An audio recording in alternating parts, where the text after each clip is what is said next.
शिवाजी विद्यापीठाच्या दीक्षांत समारंभाच्या निमित्तानं ग्रंथ महोत्सव आयोजित करण्यात आलाय।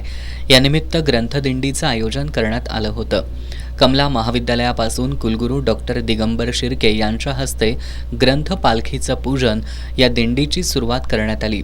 पालखीमध्ये भारताचं संविधान, सार्थ श्री ज्ञानेश्वरी, संत नामदेव गाथा यासह राजर्षी शाहू ग्रंथ, आधुनिक विज्ञानाविषयीचे ग्रंथ ठेवण्यात आले होते।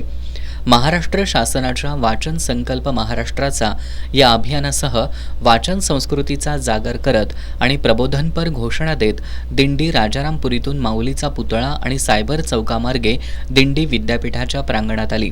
या ठिकाणी छत्रपती शिवाजी महाराज यांच्या पुतळ्याला प्रदक्षिणा घालून आणि अभिवादन करून पालखी राजमाता जिजाऊ माँसाहेब बहुउद्देशीय सभागृहात आणण्यात आली। विद्यापीठाच्या अनेक्स इमारत परिसरात कुलगुरू डॉक्टर दिगंबर शिर्के आणि कुलगुरू डॉक्टर प्रमोद पाटील यांच्या हस्ते ग्रंथ महोत्सवाचं उद्घाटन करण्यात आलं। महोत्सवात स्थानिकांसह नवी दिल्लीतील 17 प्रकाशक आणि ग्रंथ विक्रेते सहभागी झालेत। यावेळी कुलसचिव डॉक्टर विलास शिंदे, परीक्षा आणि मूल्यमापन मंडळाचे संचालक doctor Ajitsinh Jadhav, doctor Dhananjay Sutar, doctor Shrikrishna Mahajan, doctor Mahadev Deshmukh, doctor Sagar Delekar, doctor RG Kulkarni, doctor Tanaji Chougule, doctor Ramchandra Pawar, doctor Sharad Bansode यांच्यासह विविध महाविद्यालयातील प्राचार्य, NSS समन्वयक, ग्रंथप्रेमी आणि विद्यार्थी मोठ्या संख्येनं उपस्थित होते।